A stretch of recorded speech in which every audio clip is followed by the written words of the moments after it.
iniciar agradecendo a Jesus, a oportunidade de estar aqui presente, a oportunidade de trazer um pouquinho do conhecimento da doutrina espírita, que pesquisamos para estar aqui nesse momento apresentando este trabalho. Meu nome é Meire, é a maioria que me conhece, sou trabalhadora dessa casa e, como todos os trabalhadores, nós nos revezamos aqui em trazer o estudo. O estudo da noite de hoje foi uma forma bem interessante, porque eu estava sem ideia para preparar esse estudo, para apresentar. E refletindo, pensando, nós sabemos que nós somos inspirados e instruídos, a todo momento. E em determinado momento eu percebi a inspiração de que fale sobre algo que você conhece. E logo em seguida, conversando com a irmã da casa, a irmã também apoiou a ideia e surgiu a ideia de falar sobre o broto de esperança. E o que seria esse broto de esperança é o que nós vamos entender no desenrolar desse estudo. Porque quando Jesus aqui esteve há mais de 2000 anos, como emissário celeste, como enviado por Deus para nos trazer o ensinamento divino, para nos mostrar o caminho, através não só da palavra, mas através do exemplo, seu exemplo de amor, seu exemplo de ação, seu exemplo de novas oportunidades. Esse mesmo embaixador celeste, que nos tratou com tanto carinho, que deu a sua vida por nós, por cada um de nós, não para que nós, como às vezes alguns irmãos nossos entendem, que ele eliminou os pecados. Não. Ele veio trazer a luz. Ele veio tirar o véu da ignorância que pairava até então com a humanidade. Ele veio apresentar um Deus, não mais um Deus vingativo, não mais um Deus de ira, Deus de guerra, Deus de domínio, mas um Deus de amor. Esse mesmo Jesus que, ao ser vilipendiado, ao ser crucificado, e demorou 3 dias para que ele se apresentasse. Por que demorou 3 dias? O que fez Jesus nesses 3 dias? Antes dele aparecer para aquelas senhoras que o reconheceram. Ele foi visitar Judas. Ele foi visitar um irmão que se equivocou. E por achar que a mensagem de Jesus era uma mensagem de luta, de transformação através do poder, se equivocou e tentou acelerar o processo. E nesse equívoco, esse irmão, entregando Jesus, acreditava que Jesus tomaria a iniciativa e assumiria de vez o seu reinado. Porque Judas entendia que o reinado era aqui na terra.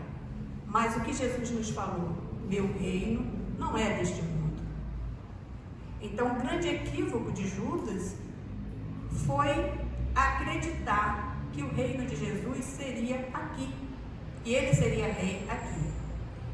E Jesus vai até lá visitar Judas, no seu sofrimento por ter tirado a própria vida, e perdoa, porque Jesus nos ama a todos. O ensinamento de Jesus foi: amai uns aos outros como eu vos amei. Não só o adulto, não só o homem de bem, não só o homem que agia certo, mas todos aqueles. Eu vim para os doentes. E todos nós somos doentes. Todos nós temos os nossos desvios de caráter, todos nós cometemos os nossos equívocos, todos nós deixamos a desejar. Jesus, o amor tão intenso que ele repreende seus irmãos apóstolos quando crianças vêm até ele e tentam evitar que as crianças se aproximem de Jesus. E ele diz: deixai que venham a mim as criancinhas, porque é dela o reino dos céus. Aquele que tiver o coração puro como esta criança entrará no reino dos céus. E aí, passado mais de 2000 anos, nos veio o questionamento: o que fizemos desde lá até então? Qual foi o progresso do homem? Como ele entendeu esse ensinamento de Jesus? Ele entendeu, nós entendemos, mas nós agimos, nós colocamos em prática o que fizemos. E o que fizemos principalmente por essas criancinhas que Jesus diz: deixai que venha a mim. O que fazemos? Seguindo a linha do tempo, 1977, numa reunião espírita, no Espírito Santo, um espírito que identificou-se como Estevão, trouxe uma mensagem de teor muito significativo. Esse Estevão, que fique bem claro aqui, ele não é o Estevão, o primeiro mártir do cristianismo. Estevão foi um bispo católico que viveu conosco no início do Brasil, aqui da colonização do Brasil. E Estevão, ele traz uma mensagem de um teor tão importante, tão sério, que a Federação Espírita parte para uma grande mobilização em todo o movimento espírita, criando uma campanha. E essa campanha recebe o nome A Criança e o Jovem Reclamam Direção do Bem. Essa campanha foi lançada em 1977 pela Federação Espírita em todas as casas espíritas do Brasil, que desse mais atenção às crianças, que voltasse o seu ensinamento, que a casa espírita assumisse o seu papel de educação das crianças. Educação não no sentido intelectual, mas no sentido moral. Educação no sentido do bem, do mal, do certo, do errado, de desenvolver e despertar essa criança para as suas potencialidades espirituais, como ser imortal que é. A mensagem de Estevão, eu trouxe aqui para a nossa reflexão, ela recebeu o título de Sublime Investimento. Essa Estevão, página psicografada em reunião pública na Casa Espírita Cristã, Vila Velha, Espírito Santo, em 1977. Sublime investimento. Estevão começa assim: o mundo conturbado suplica paz. Mudou muita coisa de 77 para cá? Continuamos suplicando paz, porque em todos os pontos ainda do planeta, em algum local, estamos em guerra. Aí ele nos dá essas razões. Por quê? A sociedade em desalinho pede equilíbrio moral. O lar clama por defensivas de harmonia. O homem necessita de diretrizes de educação. Comunidades religiosas definham a falta de fé. Berçários da instrução se estiolam sem idealismo. Oficinas do progresso transformam-se em agentes de destruição. E ele nos faz uma síntese. A Terra parece assemelhar-se a uma Babel de dimensões agigantadas. Ninguém se entende. Continuamos assim. 45 anos depois, ainda continuamos uma Babel. Generalizam-se quadros de sombra e dor, tormento e fel, sofrimento e angústia. Busca-se a paz e fomenta-se a guerra. Exalta-se o amor e estimula-se o ódio. Louva-se o trabalho e serve-se a preguiça. Fala-se em ordem e abraça-se a desordem. Busca-se a luz, porém multiplica-se as trevas. Enaltece-se a fé e caminha-se na descrença. Investe-se no progresso material, esquecendo o plantio moral. Estevão ainda sintetiza mais ainda quando ele diz: prosseguimos de fato entre paradoxos de aflitivas consequências. Nós vivemos um paradoxo. Nós pregamos algo e fazemos totalmente diferente. Nós estudamos, aprendemos e fazemos diferente. Não só nós espíritas, nós, quando eu digo, a humanidade de uma forma geral. Ainda estamos longe de alinhar aquilo que aprendemos com as nossas atitudes, com os ensinamentos daquele mestre que veio há 2000 anos atrás nos mostrar o caminho. Eu sou o caminho, a verdade e a vida. Por que nós não conseguimos seguir este caminho? Qual a dificuldade, o que nos impede de seguir este caminho? Seguindo a mensagem, ele faz ainda uma síntese extraordinária, Estevão, quando diz assim: nunca o mundo necessitou tanto de Jesus e o homem do Evangelho. Essa afirmativa de Estevão, ela é muito viva hoje, nos tempos atuais. Nunca o homem necessitou tanto de Jesus e o homem do Evangelho.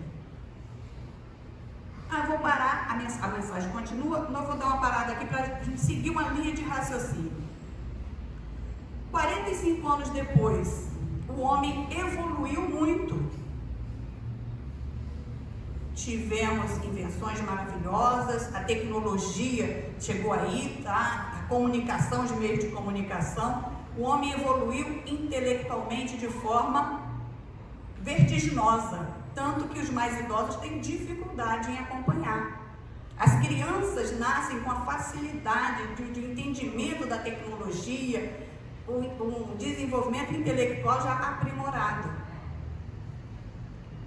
Mas onde está o desenvolvimento moral? Por que o desenvolvimento moral não veio antes? Isso nos leva a Kardec se preocupa com isso, e na questão 780 do Livro dos Espíritos, ele pergunta: o progresso moral segue sempre o progresso intelectual? Ou seja, primeiro vem o progresso intelectual para depois vir o progresso moral? A resposta é sim. Primeiro o homem precisa desenvolver o intelecto para, através da inteligência, ele começar a perceber o bem e o mal. Perceber não significa decidir. Perceber o bem e o mal. E aí, quando ele vai se desenvolvendo moralmente, ele passa a decidir entre o bem e o mal. Mas é necessário que a inteligência venha antes. O desenvolvimento intelectual venha antes. Mas, infelizmente, estamos tendo um atraso muito grande no desenvolvimento moral. Vemos pessoas muito inteligentes, mas com a moral muito deficiente. Nós mesmos desenvolvemos nossa inteligência, nossas aptidões, mas infelizmente nossa moral não tem acompanhado esse desenvolvimento. Nós temos que usar a carapuça para nós mesmos, não é o próximo. Quando nós falamos, nós temos que nos ver. Então, aqui falo e me vejo. A moral não tem acompanhado a inteligência. Porém, é comum que a inteligência venha antes, mas é de extrema importância que a moral siga em seguida. Kardec ainda pergunta: como o progresso intelectual pode conduzir ao progresso moral? O progresso intelectual vai proporcionar ao homem meios e benefícios adquiridos através do uso da sua inteligência. E uma vez que ele tem esses benefícios, ele começa a perceber que seu irmão tem fome, que seu irmão precisa de algo. Então ele começa a desenvolver o seu lado moral. Primeiro ele cuida de si, é comum. Depois ele vai em seguida cuidando daquele que necessita. Ele vai despertando para aquele que necessita. Aí Kardec ainda pergunta, Kardec insiste, ainda pergunta assim: como se explica então que povos mais esclarecidos sejam frequentemente os mais pervertidos moralmente? É exatamente o que nós estamos falando. Primeiro o desenvolvimento intelectual, só depois é que há o despertar do desenvolvimento moral. Então, muitas vezes nós associamos inteligência com moralidade, mas não é assim. Não tem nenhuma relação à inteligência moral. São as duas asas da humanidade que precisam desenvolverem-se para que o homem possa alçar voos na sua angelitude, com a inteligência e a moral, ambas desenvolvidas em suas potencialidades possíveis aqui no planeta Terra. Porque depois daqui iremos para as moradas seguintes. Aí nós chegamos a essa conclusão: desenvolvimento moral, desenvolvimento intelectual, e nós vamos esbarrar numa afirmativa que eu achei muito interessante, do psiquiatra Henrique Rojas.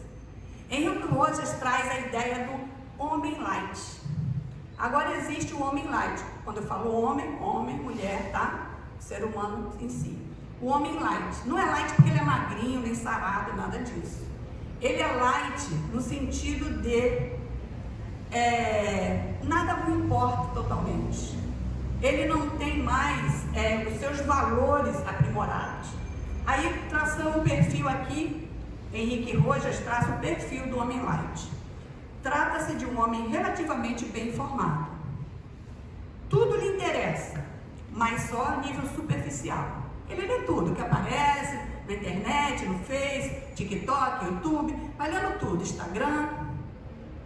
Nele, tudo lhe interessa, mas só a nível superficial. Vive de forma trivial. Ele olha aquilo, mas um acidente, uma piada, mas tudo assim de forma bem trivial.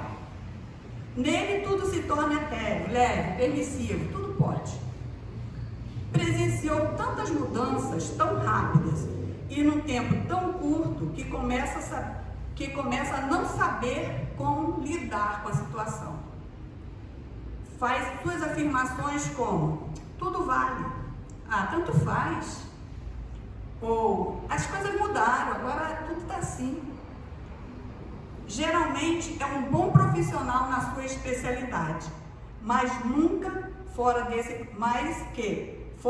contexto está à deriva, sem ideias claras e sem objetivo, apegando-se a um mundo cheio de informações que o distraem, mas que pouco a pouco converte num homem superficial, indiferente, permissivo, gerando nele um grande vazio moral. Essa é a realidade do homem atual, é o homem light, que ele já não se importa mais.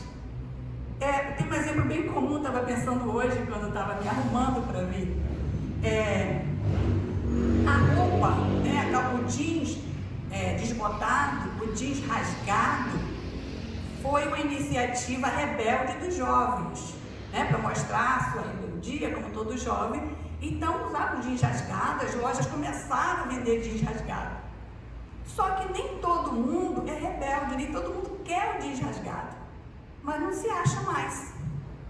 Você procura em todas as lojas e você só vê o jeans já desbotado, rasgado, corroído. E por quê? Porque não importa mais. Aí nós nos vemos forçados, mesmo sem gostar, mesmo sem sermos rebeldes, a utilizar a roupa no nível que todos os outros, que a maioria que os jovens usam porque querem aderir a isso. Mas aí nós permitimos, somos permissivos. Tá bom, os tempos mudaram, é tudo assim agora, tudo pode. Os tempos são outros, então nós estamos nos transformando em homens light. Seja seu dizer sim, sim, não, não, palavras de Jesus.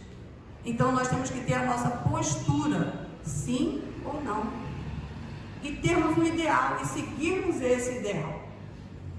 E termina que essa situação cria um cenário onde nós vemos a violência banal. É comum agora praticar violência. É comum não estar satisfeito com o outro, espancar, matar. Às vezes até por um troco, um time de futebol, não é do mesmo time, se mata. Não é a mesma opinião política, se mata. Não é a mesma opinião com relação a qualquer coisa, se mata. A violência se tornou banal. A violência flui, emerge dos nossos meios de divertimento. Nossos filhos se divertem com jogos mortais. É tiro, é bala, é sangue. E a gente ajuda eles nesse meio. A gente fornece os recursos para que eles utilizem esses meios onde a violência se tornou banal, onde é comum.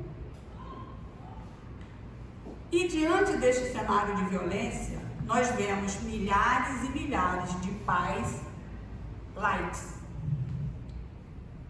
criando um ensinamento light para os seus filhos, não trazendo a ele a perspectiva, o conhecimento da moral, não trazendo a essas crianças o apoio da religião. A religião é fundamental para a criança. É de extrema importância que a criança conheça Jesus, conheça os ensinamentos do Mestre Jesus, conheça Deus, que tem uma estrutura religiosa nos seus primeiros anos de vida, porque são nos seus primeiros anos de vida que ela está mais receptiva, que ela consegue assimilar mais, que ela transita entre os dois mundos. Ela tem um amiguinho imaginário, que muitas vezes não é um amiguinho imaginário, é o seu protetor espiritual conversando com ela. Então ela é receptiva. É importantíssimo a criança de 4, 7, 8, 12 anos que elas frequentem uma instituição religiosa, seja espírita, católica, protestante, não importa, uma religião que apresente a Deus. Vai depender dos pais, qual a casa religiosa que vai encaminhar o seu filho, mas que encaminhe, que seja seu dizer sim, sim, não, não. Ah, pai, eu não quero ir para a escolinha dominical. Vai sim. Ah, eu não quero ir para o culto. Vai sim. Eu não quero ir para a salinha da escolinha do espiritismo. Vai sim. Porque é importante, nós vamos estar preparando essas crianças para o mundo maior. Nós vamos estar preparando essas crianças não só para a convivência entre si, não só para a convivência familiar, mas para ser imortal que essa criança é. Kardec pergunta assim: os pais exercem influência sobre os filhos? Sim, a resposta dos espíritos. E muito, pois, como já dissemos, os espíritos devem concorrer para o progresso recíproco. O espírito dos pais tem a missão de desenvolver o dos filhos pela educação. Isso é para ele uma tarefa. Se nela falhar, será culpado. Culpado aqui no sentido de falhou. Mas até onde vai a responsabilidade do pai e da mãe? Sempre. Sempre. Pai é pai, mãe é mãe, sempre. Porém, o pai, a mãe, tem que ter consciência e limites naquilo que permite ou deixa de permitir. O pai e a mãe é para educar, não apenas para promover felicidades, promover facilidades. Porque a felicidade imediata de uma criança pode trazer danos sérios para o futuro dessa mesma criança. A felicidade de mascar um chiclete, para a criança é felicidade, mas pode trazer sérios danos para a sua dentição, para o seu estômago. Então, pai e mãe tem que saber até onde eu posso ir, até onde eu posso apoiar. Está na hora de dar um empurrãozinho para ir à frente, caminhar com suas próprias pernas. Já está na hora de tomar suas próprias atitudes, seja seu dizer sim, sim, não, não. Então, o pai e a mãe, eles têm que conhecer a criança. Ele tem que perceber as tendências dessa criança, para saber em que ponto deve se trabalhar. Quando os pais veem a criança brincando com seus brinquedos, chega uma visita, um coleguinha cata tudo e esconde, olha, ele é tão cuidadoso. Não, ele é egoísta. Ele não quer dividir o brinquedo com o coleguinha que chegou. Pode ser cuidadoso? Sim. Muitas vezes são os próprios pais que estimulam. Quando chegar alguém, você guarda tudo, porque senão seus coleguinhas vão quebrar. O que o pai e a mãe estão fazendo nesse momento? Ensinando o quê? A ser cuidadoso ou a ser egoísta? Então, nós temos que ter a linha que divide, ela é muito tênue. A gente tem que ter cuidado se nós estamos estimulando o egoísmo ou o cuidado. E qual o melhor período? Como nós já dissemos, o melhor período é quando essa criança é bem jovem, é bem pequena. Esse é o melhor período, porque ela acredita no adulto, ela acredita em tudo que ele fala. Então, se não formos nós apresentar a elas o mundo espiritual, o Evangelho de Jesus, vai ser a televisão, vai ser o TikTok que vai mostrar a ela coisas horríveis, que elas vão acreditar que é verdade, porque para elas ainda é muito confuso a realidade da ficção. Para elas ainda é muito confuso. Então, que sejamos nós a apresentar para elas esse mundo real, que sejamos nós a trazer nossas crianças para uma evangelização, ou aqui, como falei, no seu templo religioso que professa. Santo Agostinho nos diz assim: lembrai-vos que Deus vos perguntará, que fizeste da criança confiada à vossa guarda.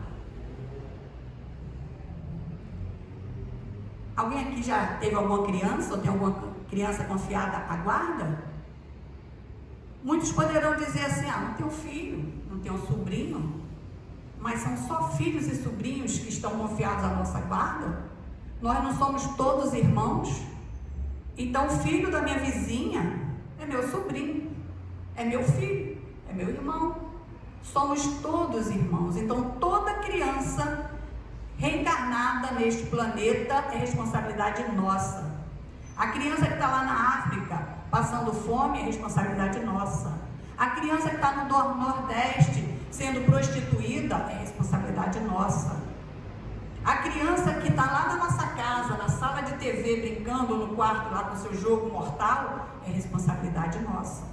Todas as crianças são responsabilidade nossa. E nós espíritas temos uma visão mais complexa ainda, porque nós sabemos que esses seres que estão ali, eles vieram reencarnar para se reequilibrar com as leis de Deus, para evoluir, para crescer, para progredir. E nós temos que ajudar, assim como Jesus nos ajudou, vindo mostrar o caminho. Nós temos que mostrar este caminho aos nossos filhos, mas não só com palavras. A palavra convence, mas o exemplo arrasta.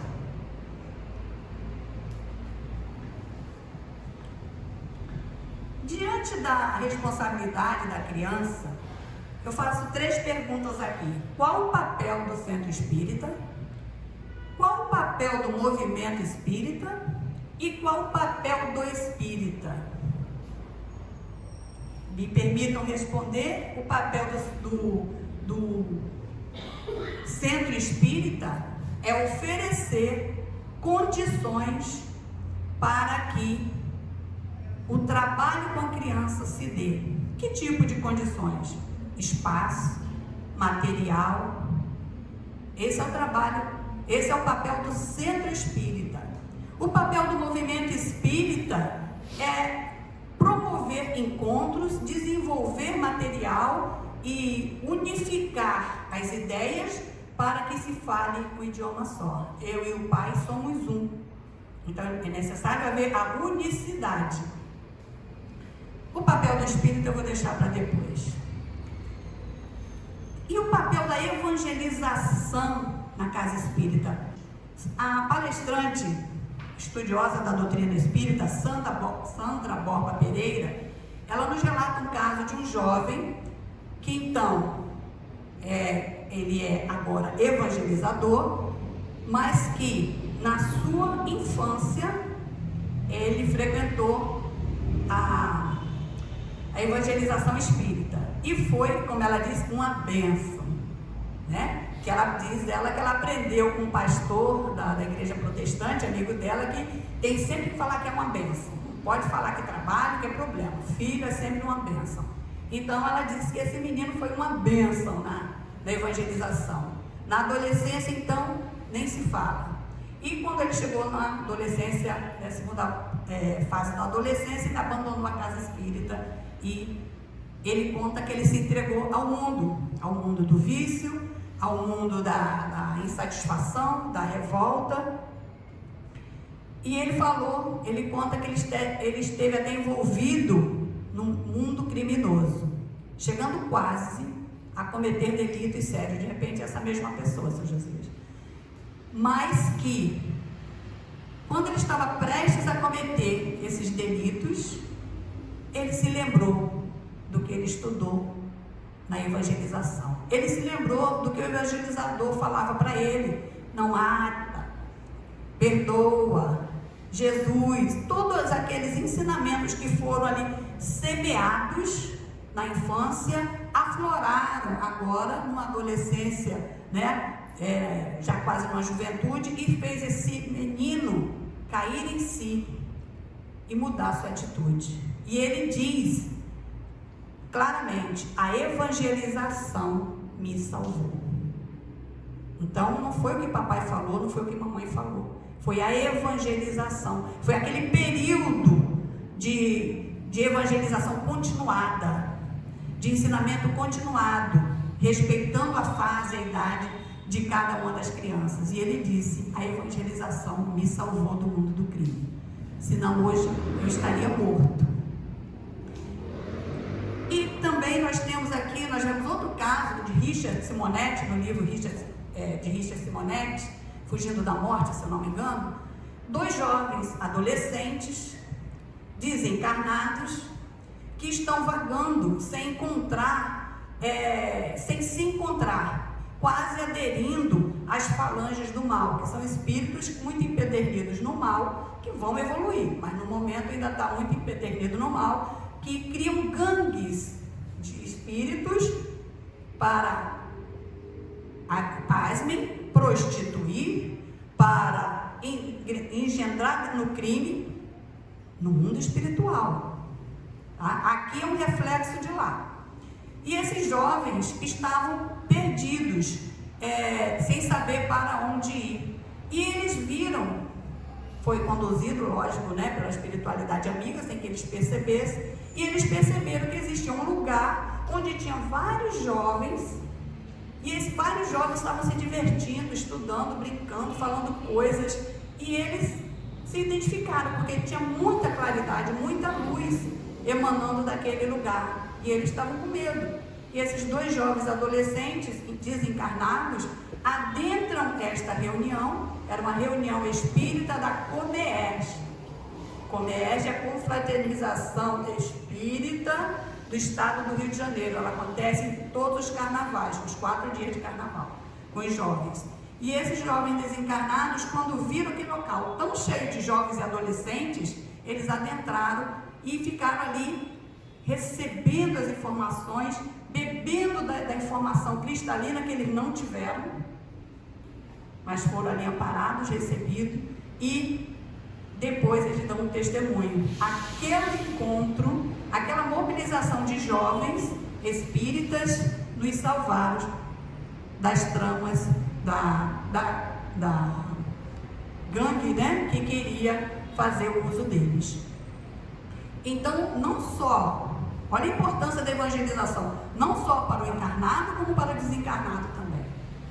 Tá? O último exemplo que eu trago é uma ilustração de vivência própria.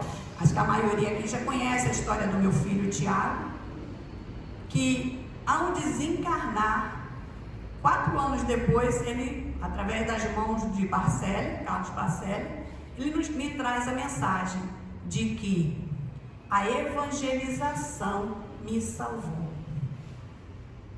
Então, eu não matei, eu tive a oportunidade de matar, tive a oportunidade de fazer uma coisa que queria me prejudicar séculos e séculos, mas eu lembrei, é melhor entrar no reino dos céus como vítima do que como algoz. Ele falou exatamente essa frase: mãe, foi disso que eu lembrei da evangelização, lembrei dos encontros da mocidade, tudo aflorou na minha mente naquele momento. A evangelização me salvou. E qual é o objetivo da evangelização? Além desse grande objetivo, que é salvar almas, que é conduzir almas para Jesus, é auxiliar a criança a compreender a si mesmo e ao mundo que a cerca. Continuando a mensagem, tá? Mensagem de Estevão, acho que vocês nem lembravam que eu estava lendo ela, né? Continuando a mensagem de Estevão. O momento atual aguarda a ação decisiva do bem, deplorando as expectativas da inércia. não busca analisar, é inadiável construir. O futuro está na forja do presente. Arrolar sombras sem iniciativa de luz significa somar trevas. Evitemos a contabilização das angústias que desesperam o presente. Esforcemo-nos pela disseminação da moral cristã que clareará o porvir. Jesus, o operário de Deus, olha só, Jesus, o operário de Deus, está a postos, construindo seu reino de esperanças na terra. Aprestemo-nos como colaboradores do Cristo na obra de redenção do mundo. O Mestre convoca seus discípulos à divulgação do Evangelho. Os tempos são chegados. Eis que surge o momento de investirmos no amor, para que o amor se multiplique em benefício do amanhã. Sementeira de agora, promessa para depois. Plantio efetivo, esperança crescente. Acreditemos no homem, mas semeemos, pois jamais ceifaremos onde não plantou. A humanidade melhorada refletirá da melhoria do mundo.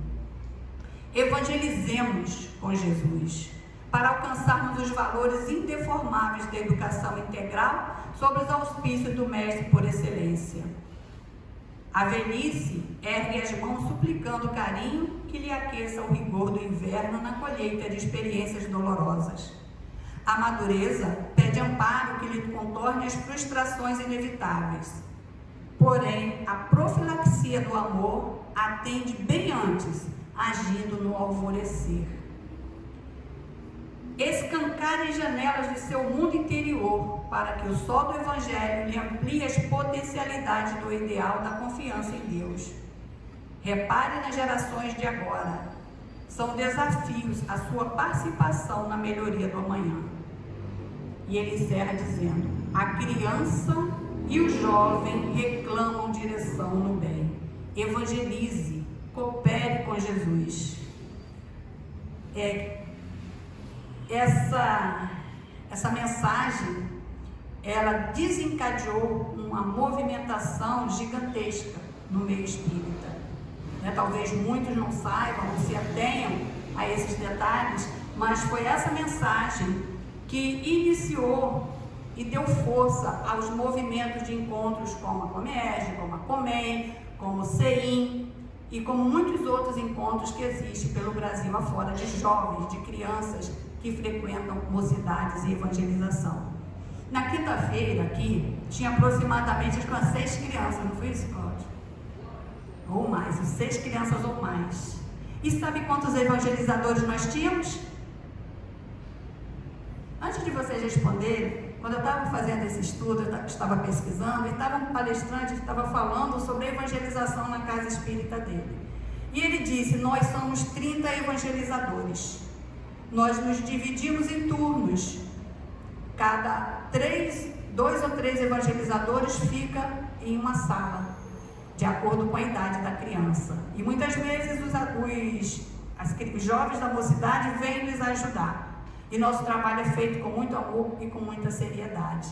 E eu pensei, 30 evangelizadores, meu Deus, é o sonho de qualquer casa espírita. Mas eu pensei também, nós não temos nem 30 membros aqui, né? São 30, né? Então vamos lá, 30 evangelizadores ele tem. Para ele ter 30 evangelizadores, ele tem no mínimo 300 frequentadores. Nós temos aqui 10%, nós temos 30 frequentadores. Então nós deveríamos ter no mínimo 10% de evangelizadores. Deveríamos ter pelo menos 3 evangelizadores, para que as crianças ficassem separadas por idades, em salas, de acordo com o seu desenvolvimento e sua maturidade. Mas por enquanto nós estamos carecendo de evangelizadores. Por enquanto nós estamos sendo homens light. Vemos, estudamos, aprendemos, é lindo, nossa, foi muito bom. Você viu? Vi. E o que eu fiz? O que eu posso fazer por essas crianças? A criança e o jovem reclamam direção no bem.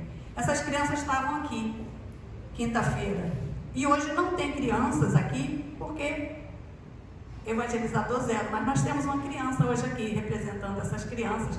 Eu vou até pedir para chamar, ela vai chamar lá, vai lá? Porque essa criança que está aqui hoje, ela vem sempre. E às vezes ela fica sozinha na outra sala. Ela fica sozinha, será? Será que Jesus está lá com ela? Jesus está presente, com certeza. Jesus está ali orientando, amparando e convidando essa criança a fazer parte, porque essa criança reclama atenção. E essa criança aqui, essa jovem, ela está representando todas as crianças, não só deste centro espírita, mas todas as crianças que poderiam estar aqui. Hoje nós tivemos uma alma caridosa, que Deus abençoou, fazendo companhia e lhe ajudando. E ela tem uma mensagem. A mensagem é o grito da criança, gritando direção no bem. Reúne minha voz, todo o meu sentimento, para te tocar por dentro. Mas de nada valerá se você não olhar para mim. Olhe nos olhos, tem que ser assim. Eu sou criança, preciso de você para me ensinar o caminho e crescer. Se não me mostrar quem é Jesus e não me falar da força desta luz que sinta em meu coração como broto de esperança, o reino dos céus é da criança. O reino dos céus é da criança. Eu sou criança, preciso de você pra me ensinar o caminho e crescer. Se não me mostrar quem é Jesus e não me falar da força desta luz que incita em meu coração como broto de esperança, o reino dos céus é da criança. O reino dos céus é da criança.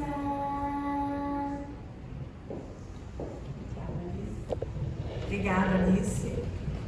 Então, Alice hoje representando as crianças que vêm aqui nas quintas, nos sábados e que carece de um evangelizador. Gente, não precisa ser todo sábado, nem toda quinta, porque se nós nos unirmos, nós podemos nos revezarmos. Se nós montarmos uma equipe de trabalhadores bem dispostos, nós estaremos ali com essas crianças. Alice, quando vem para cá, ela fala assim: estou indo para a escolinha de Jesus. Olha que segurança, que beleza, a escolinha de Jesus. Pena que só Jesus está ali. Está faltando um professor, está faltando um orientador físico encarnado. Nós podemos nos unir. Eu até me proponho também a fazer parte dessa equipe. Se a gente montar aqui uma equipe, 5 evangelizadores. Nós temos material. Eu não sei evangelizar. Tem material, a FEB disponibiliza o material para esse trabalho. Poxa, mas eu vou perder as palestras, vou perder o estudo. Não, que se formos vários, nós podemos nos revezar. Ah, mas eu estou entrando na casa espírita agora. Não. O momento é esse. Ou nós seremos homens light, que vemos, ouvimos, aprendemos, mas não fazemos. Nós seremos o espírita morno, como minha amiga do carro diz. O espírita morno é aquele que vem, bebe da fonte cristalina. Aí eu vim aqui, eu me senti tão bem. Nossa, o palestrante daquela noite falou assim, parecia que era para mim, me sentir leve, tranquila. Eu vim quinta-feira, fui no tratamento e fiquei tão bem. Bebe da fonte cristalina mas que não tem coragem de retirar a folha que está quase contaminando esta fonte. Não tem coragem de limpar em volta dessa fonte. Então, que nós possamos mudar a nossa postura, que nós deixemos de ser homens light, que não se importa com nada. Ao invés de ficar horas e horas no TikTok, podemos procurar informação sobre evangelização e como sermos úteis. Ao invés de ficarmos horas e horas no Instagram, olhando coisas, mundo de informação, que não nos diz nada, que não nos eleva em nada, que não nos promove nada. Enquanto isso, a nossa igreja, o nosso templo religioso, o centro espírita, precisa de ajuda. Tem uma janela caindo, tem um chão que precisa limpar. Então, não só beber da fonte cristalina. É necessário que nós nos tornemos obreiros do Cristo. É necessário que o nosso dizer seja sim, sim, não, não. A partir de hoje, eu vou agir diferente. A partir de hoje, eu vou me especializar. Eu vou ser útil na casa que eu frequento. Muitas vezes a gente confunde. Não, se eu estiver dando ali uma ajuda, fazendo uma doação, já é suficiente. Talvez para o espírita morno. Mas o espírita não tem espaço. O espiritismo não tem espaço para espírita morno muito tempo. O espírita ele pode ser morno no início. Ele está começando, tem 1 mês de casa, 2, 3, mas a partir daí, como o Nilson falou, o espiritismo é trabalho. É trabalho. Meu pai trabalha, eu trabalho também. Então a gente não vem aqui para sentar apenas e beber da fonte cristalina. Para que essa fonte fique cristalina e exista, ela necessita de mãos trabalhadoras. Ela precisa de trabalhadores do Cristo, que traga mensagem com segurança, com lucidez e com amor. Então é um convite, não é uma imposição. Que hoje eu venho pedir, em nome dele, em nome de Jesus, para que nós possamos evangelizar, para que nós possamos criar uma equipe de evangelização, para que esta casa tenha o broto de esperança, para que esta casa atenda ao apelo do nosso Mestre Jesus. Muita paz a todos.